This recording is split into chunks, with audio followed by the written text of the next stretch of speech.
Baik murid-murid, kita teruskan pula dengan aktiviti yang kedua. Okey, masih lagi awak perlu menulis pseudocode dan carta alih. Tapi kali ini untuk struktur kawalan ulangan. Okey, masih lagi tulis pseudocode dan carta alih. Okey, tapi untuk struktur kawalan ulangan tadi pilihan, sebab awak boleh pilih majalah mana yang awak nak. Okey, awak perlu pilih dulu. Okey, majalah mana. Okay, lepas tu baru teruskan dengan proses berikutnya. Tapi yang kali ini hanyalah ulangan. Okey, ulangan tiada pilihan. Okey. Baik, jadi prosesnya adalah proses untuk mengisi air ke dalam takung hidroponik. Okey, hidroponik ni apa? Hidroponik ni macam takungan untuk tanam sayur ke, tanam pokok ke, tanam bunga ke. Okey, jadi tapi dia tak guna tanah, dia guna cecair, ada campuran-campuran tertentu. Okey, tanpa guna tanah, hanya guna cairan sahaja. Okey. Jadi apa prosesnya? Ini adalah proses untuk mengisi air. Okey, yang pertama sediakan takung hidroponik. Okey, untuk takung cecair tu. Okey, lepas tu awak perlu ambil air. Okey, ambil air menggunakan baldi. Okey, lepas ambil air, isi air pula. Isi air ke dalam takung gunakan gayung hingga penuh. Okey, lepas dah isi, tutup takung dengan penutup. Okey, jadi awak kena ingat proses dia tadi. Okey, sediakan dulu takung. Okey, lepas tu ambil air, guna baldi, isi dalam takung tu. Okey, lepas tu tutup takung dengan penutup. Okay, jadi itu proses dia. Okay, jadi kita cuba nak buat dalam bentuk pseudocode dulu. Okay, seperti biasa, mula-mula mesti mula dengan perkataan mula.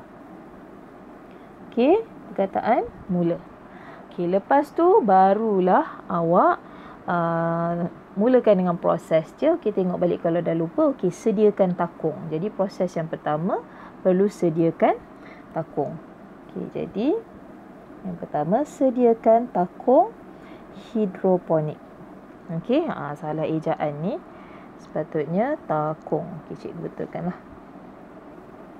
Okey, bukan taking takung.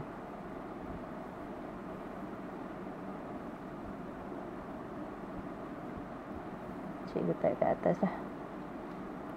Bukan taking, takung.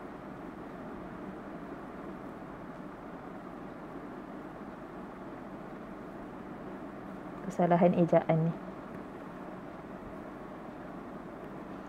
Okey, sediakan takung hidroponik. Okey. Berikutnya, selepas sediakan takung, apa awak perlu buat? Tengok, rujuk balik. Okey, ambil air pipe.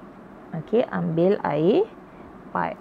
Okey, kita tengok di sini. Okey, ambil air menggunakan baldi. Dia kata suruh ambil air pipe tadi guna baldi. Okey, tengok balik. Menggunakan baldi. Ambil air pipe menggunakan baldi. Yang ketiga, isi air guna gayung. Okey, jadi yang berikutnya awak tulis dekat sini, isi air ke dalam takung. Isi air ke dalam takung. Okey, lepas isi air, apa awak perlu buat? Tutup. Okey, lepas dah isi air kena tutup. Tapi kena tunggu penuh dululah kan. Kalau selagi tak penuh tak boleh nak tutup. Okey, jadi selagi belum penuh, kena tulis kat situ.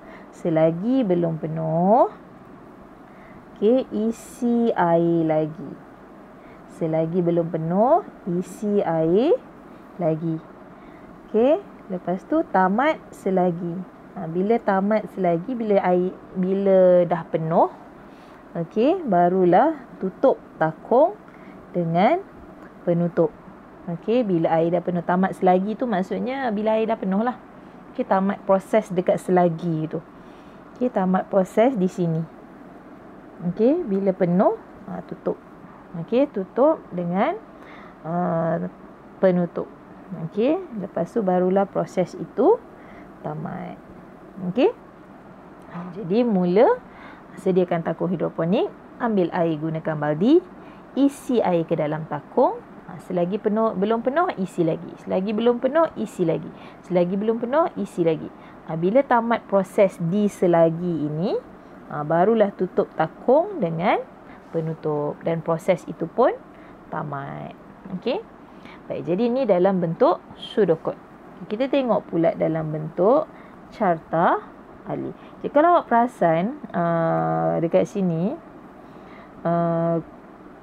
tadi kalau struktur kawalan pilihan, dia bila boleh pilih, dia akan guna perkataan jika. Nampak tak? Jika. Okay, tapi kalau struktur kawalan ulangan, dia akan guna perkataan selagi. Okey? Jadi sebab selagi tu buat lagi. Selagi masih lagi memenuhi syarat, belum memenuhi syarat, buat lagi. Okey?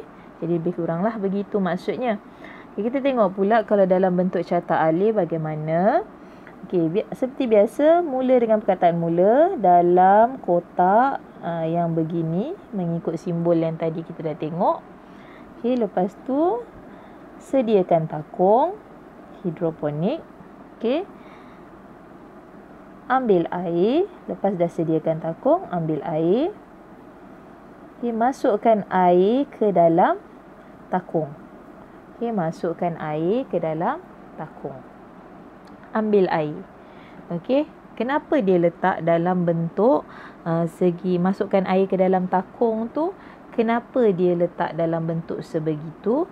Sebab itu adalah menunjukkan simbol input atau output.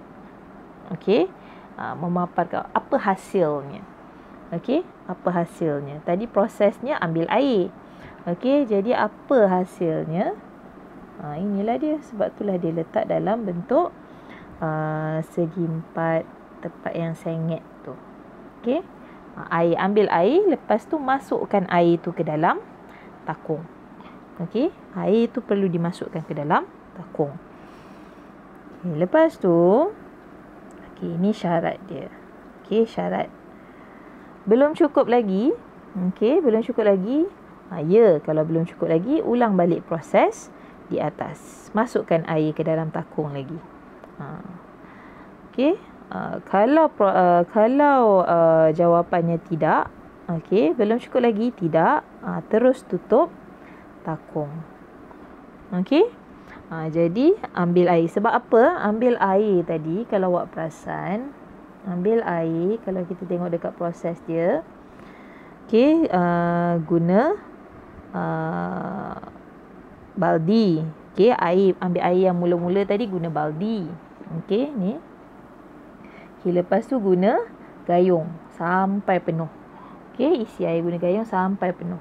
Jadi sebab itulah prosesnya dekat sini. Kalau awak tengok, okey, ambil air. Okey, yang ni guna baldi. Okey, air yang dalam baldi tu masukkan ke dalam takung. Syarat dia kena masukkan dalam takung. Okey, jadi belum cukup lagi. Okey, ya, ambil lagi dalam baldi tu, guna gayung, masuk lagi. Belum cukup lagi, ya, ulang balik prosesnya dekat sini. Okey, tapi bila dah prosesnya berulang-ulang, okey, belum cukup lagi, tak, dah penuh dah kan. Okey, terus tutup takung. Okey, bila dah tutup takung, barulah proses itu tamat. Okey, jadi ni dalam bentuk carta alih. Okey. Jadi yang penting awak mesti faham dulu bagaimana proses itu berlaku. Barulah awak boleh letak tuliskan dalam bentuk pseudocode bahasa komputer ataupun dalam bentuk carta alih. Okey, cikgu harap awak jelas.